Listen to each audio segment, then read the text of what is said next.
qui se dit Hayat Jedida. Et donc Salah et Karen vont donc nous dire un petit peu, dans la communauté maghrébine évangélique, comment cet accompagnement, comment cette formation, comment ils s'y prennent, comment ils font. Et donc c'est intéressant de s'enrichir les uns les autres à travers nos expériences différentes d'église et de sensibilité.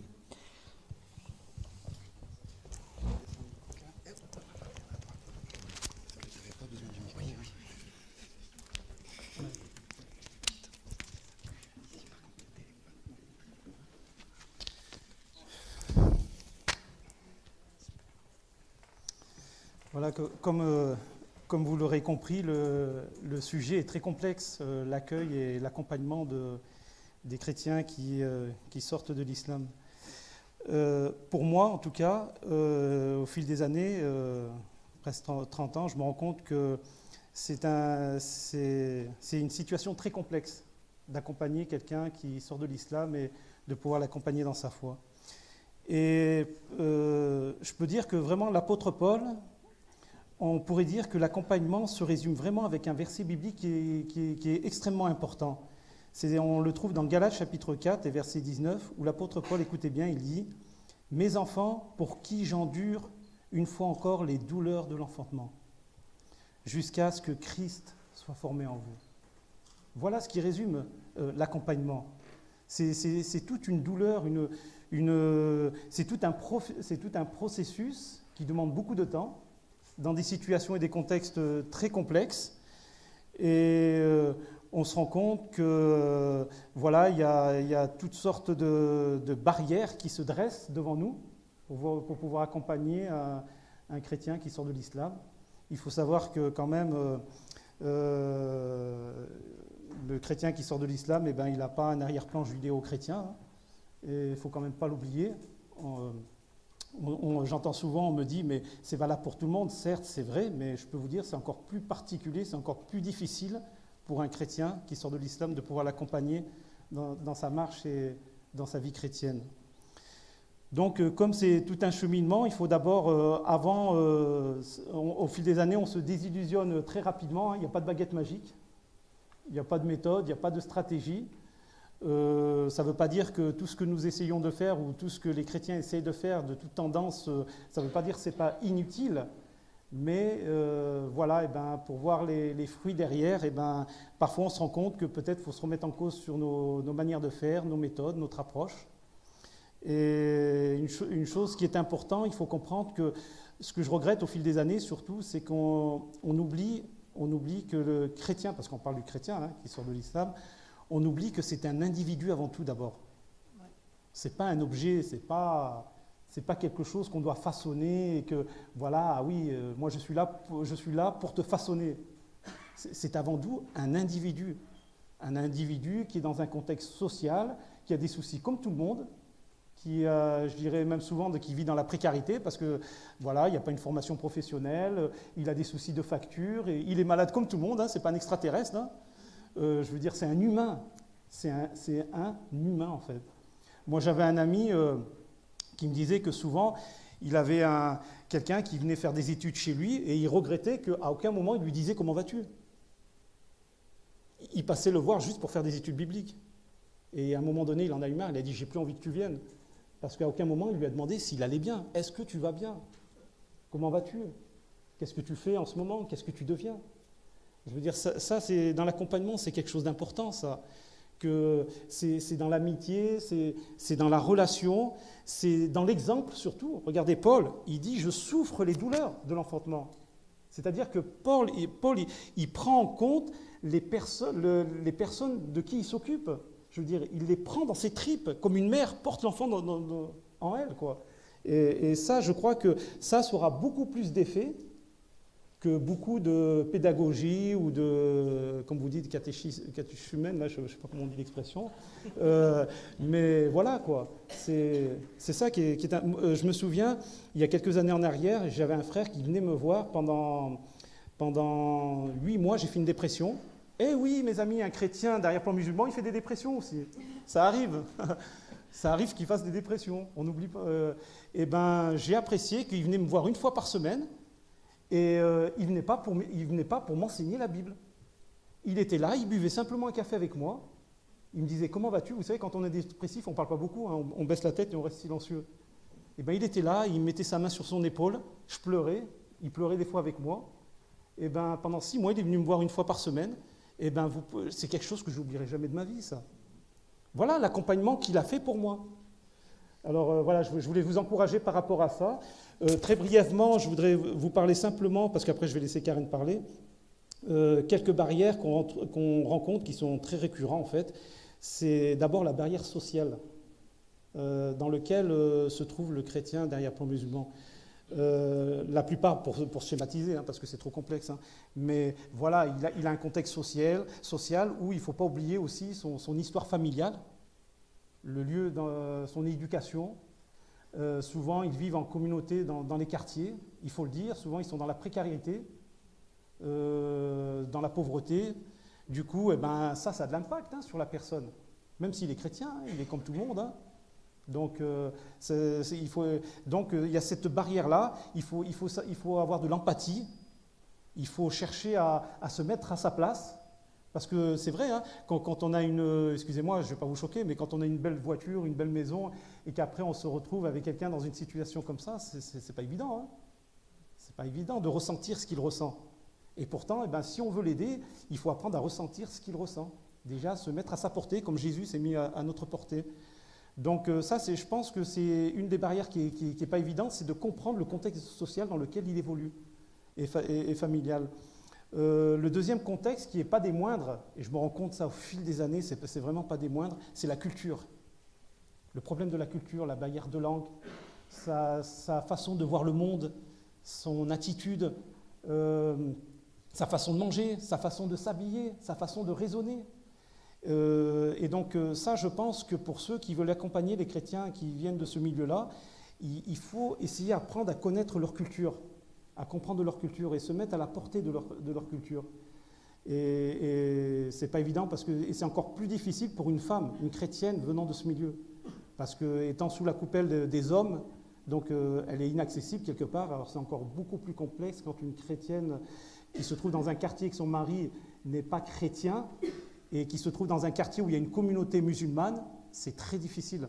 Moi, un petit témoignage, je connais une sœur qui était dans un quartier où il y avait une communauté musulmane, son mari n'était pas chrétien, et elle me disait, mais je ne sais pas comment faire pour aller à l'église, pour aller à une étude biblique. Si je pars le dimanche, mon mari va me dire, mais tu vas où le dimanche?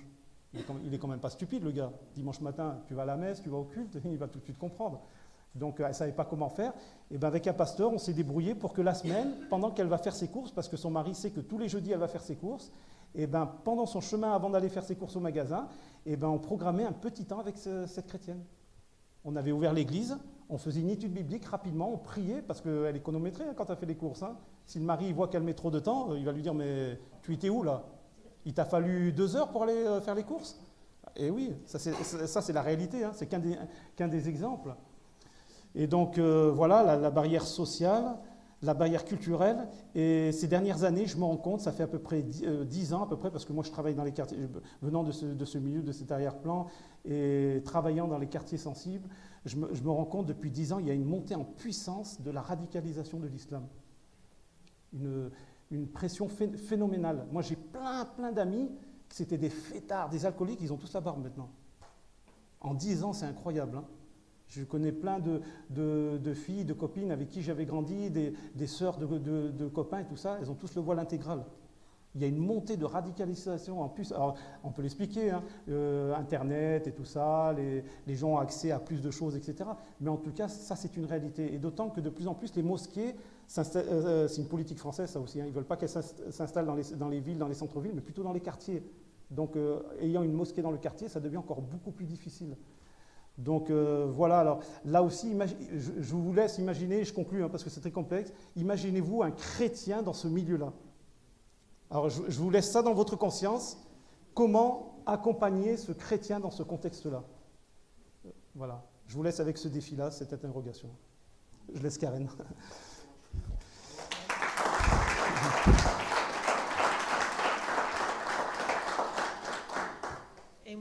parler avec vous sur le sujet d'un cours qui est oral, qui est fait pour les gens qui viennent d'un arrière-plan musulman. Et je dis que c'est un cours oral parce que la culture, c'est oral. Et si vous voulez apprendre des choses, c'est plus facile que tu fais des choses dans leur culture que essayer de faire des choses comme nous. Et j'ai fait beaucoup de voyages en Afrique du Nord et dans les Arabes le Moyen-Orient. Le Moyen-Orient. Pour enseigner les gens comment on peut utiliser cette cours. C'est un cours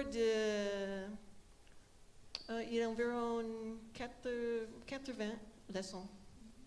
Et on commence avec l'Ancien Testament et on fait des choses chronologiques. Donc, la première unité part des choses qui arrivent dans l'Ancien Testament. La deuxième unité, c'est sur le Nouveau Testament. Et on fait des choses chronologiques et on suit le thème de sacrifice et de l'alliance que Dieu fait avec nous. Parce que c'est très important pour eux. Parce que souvenir, dans le Coran, les histoires sont changées, ne sont pas les mêmes que nous. L'histoire d'Adam et Ève, c'est différent.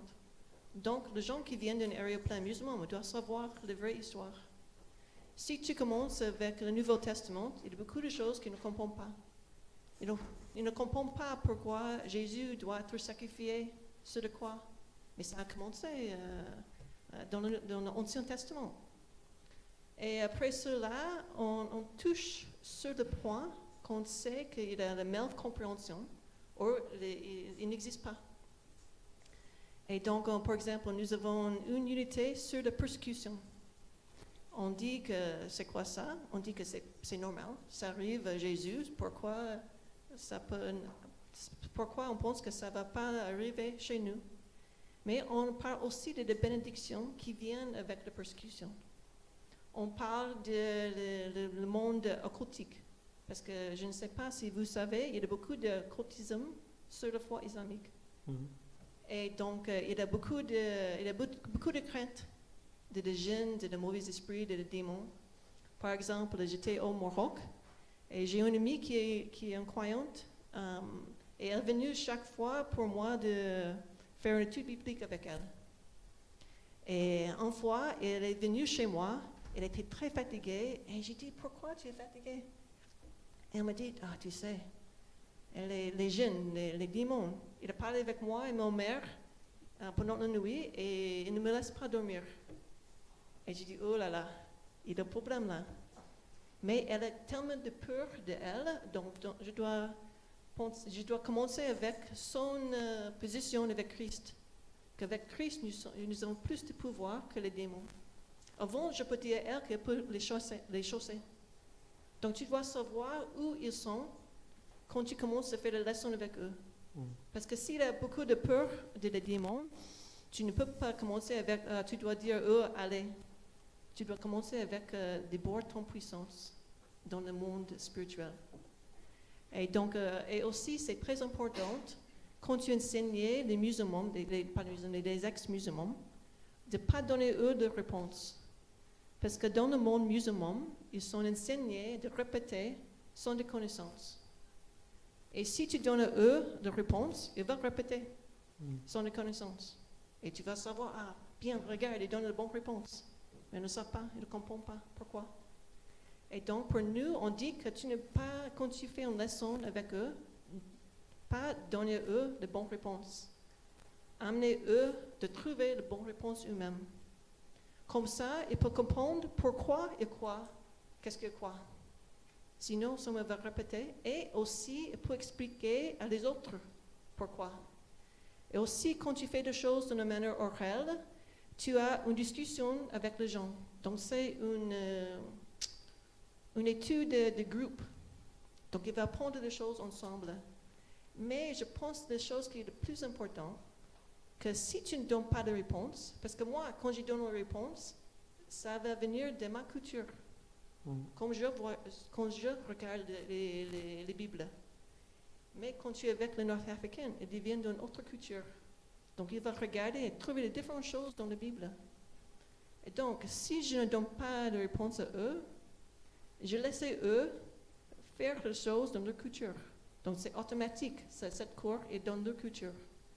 Par exemple, il y a des personnes en Algérie qui disent à la fin quelque chose dans notre culture.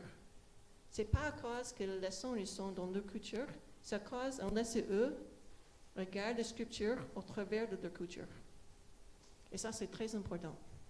Donc, quand j'ai fait les leçons avec les Nord-Africains, avec les autres, moi, je mets moi-même sur la place de... Moi, je vais apprendre les choses de eux-mêmes, de eux aussi. Ils vont apprendre les choses de moi, mais je vais apprendre les choses de eux. Par exemple, nous avons une leçon sur la tentation. Et on utilise l'histoire de quand Jésus était tenté par le diable. Et moi, j'ai fait cette leçon, je ne sais pas, peut-être 20 fois avec les différents groupes, les différentes cultures. Et chaque fois, c'est différent de réponse. Et chaque fois, parce qu'à la fin, on dit, tu es tenté comme quoi? Et on va prier un peu l'autre. Et chaque fois, c'est différent. Parce que chaque personne, c'est différent.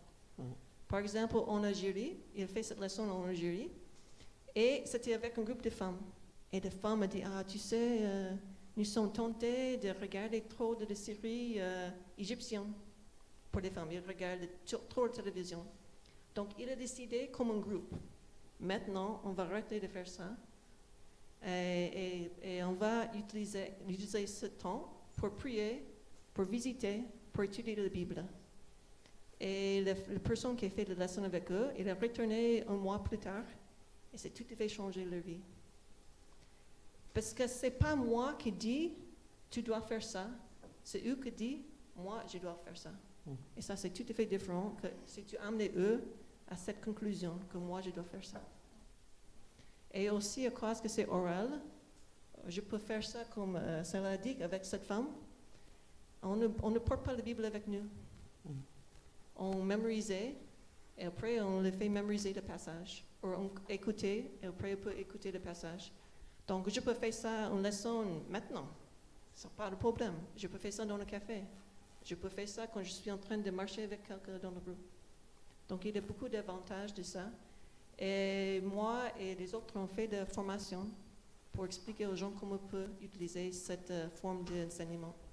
Donc on va faire 2 séances d'une semaine, le mois de juillet, dans le Drôme. Si vous voulez venir être formé comme ça. Merci.